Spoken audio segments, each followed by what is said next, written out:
Welcome to the Hollywood Scholar. I'm Jed Morgan. In the future, both of Henry Cavill's major franchises, The Witcher and DC, are in very precarious situations and in dire straits, honestly, because he's no longer involved in either of them. The Witcher, I believe he left for moral reasons after the bastardization they did in The Witcher from the Witcher books, and so that is one that is 100% warranted. But the DC stuff is a little bit more complicated, with DC specifically choosing not to move forward with his Superman role in the future. Now, I get where DC's coming from with the full reboot, clean slate, young Superman that can go on for decades, because they were planning to incorporate video games, comic books, movies, television show all into the same universe. That's gonna be a major time responsibility for whoever plays Superman, because that's going to be a lot of work. Voice acting video games, being in TV shows, being in movies, that is a lot of work. And Henry Cavill, I just don't know if he can dedicate his life to Superman going forward to that degree. They need someone who's veritably new and doesn't really have a career otherwise, so that they can dedicate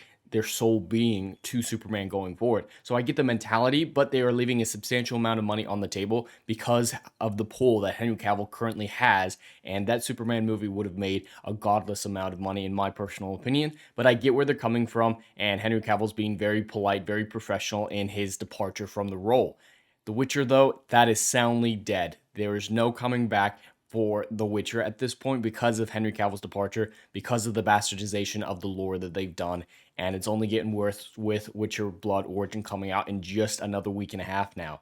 But there's some interesting stuff with both of those franchises that I want to cover. Real fast, I just want to take a look. This is Henry Cavill's announcement that he will no longer be in the role. He met with James Gunn, Peter Safran. Really sad news. He will not be returning in as Superman, even though they announced it back in October that he would be. And he's very polite. It's like, hey, best of luck to you guys. I get where you're going. Happiest of fortunes. He's very, very polite.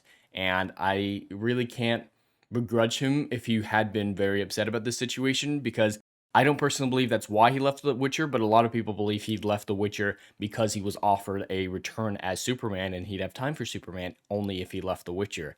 Either way, it's a big loss in his life. He should be the biggest star in Hollywood at this point, but he keeps being sabotaged at every turn and prevented from being there. Yes, he's going to have no problem getting roles. He's going to be in that new Argyle movie from Matthew Vaughn. He's not going to have any issues getting cast, but these were two very big franchises for him, and it's got to hurt. It's got to suck. And James Gunn recently came out and talked about the situation, talking about the DC slate going forward, and among the slate is Superman. In the initial stages, our story will be focusing on an earlier part of Superman's life, so the character will not be played by Henry Cavill. And he also announces that he will be writing the Superman movie. I'm not necessarily okay with that. I don't think James Gunn's style works for Superman. He would be great as the overarching creative head of the studio, but I think he should have hired someone else to write Superman.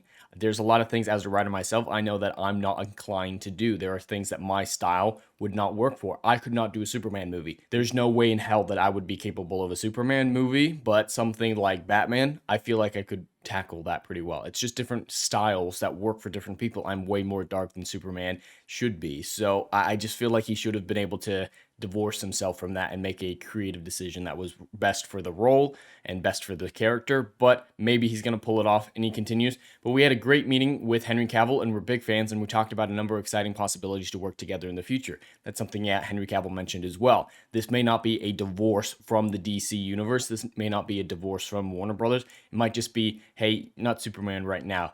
There might be some Elseworlds deal that they do. There's a lot of possibilities, maybe bringing him for a different role in the DC EU going forward.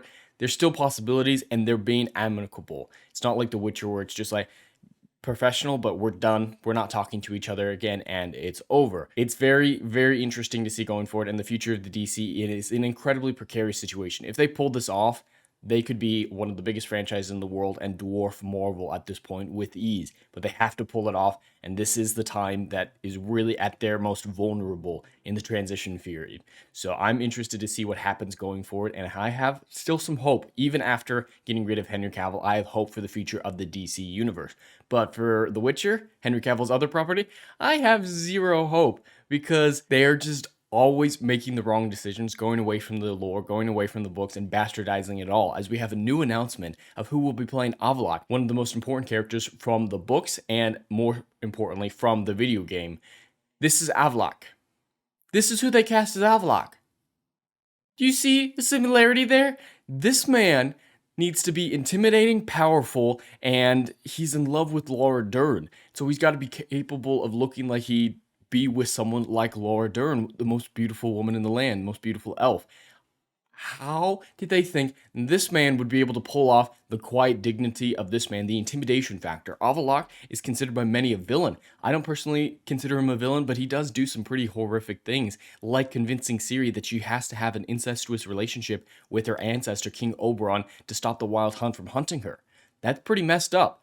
I don't see this little wafy dude being capable of something like that. Are they changing Avallac'h to just be like some sort of incel simp for Laura Dern and like all wafy and sad and pathetic? That is going to be a terrible direction for Avallac'h going forward. And this guy, I just don't see he has the masculinity or the strength or the 1,000-yard stare similar to Doctor Who that makes Avallac'h so special. This guy is just not capable of it.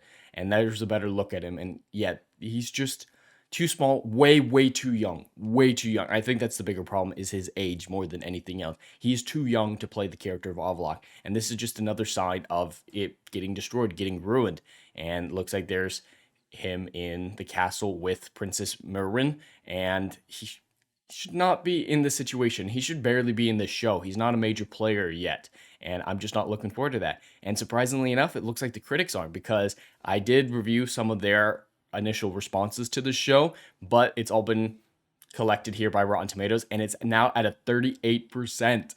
I love it. I love it. Normally, the critics in the audience I don't take seriously, and you have to balance it, look into the actual reviews, but for some reason, there's not a political narrative being made around Blood Origin, so honesty is able to shine out. And some of these are quite savage, and I'm here for it.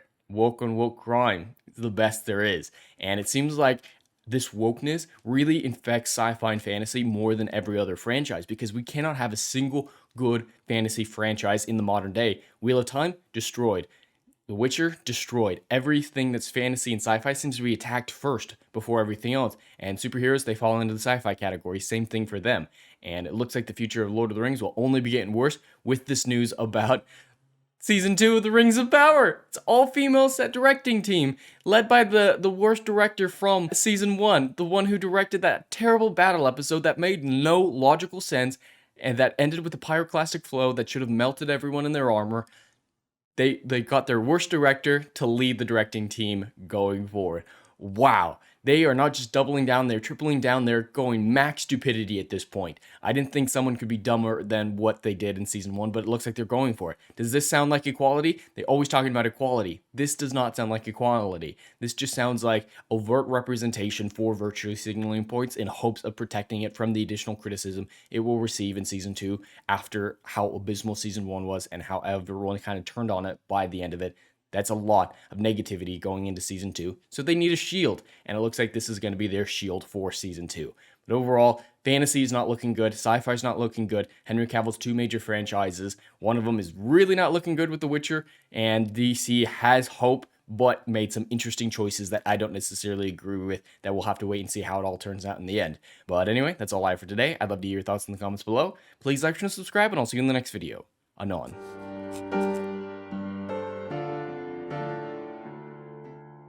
Hey, yo, are you feeling what I'm doing up in here? Oh, I know you are.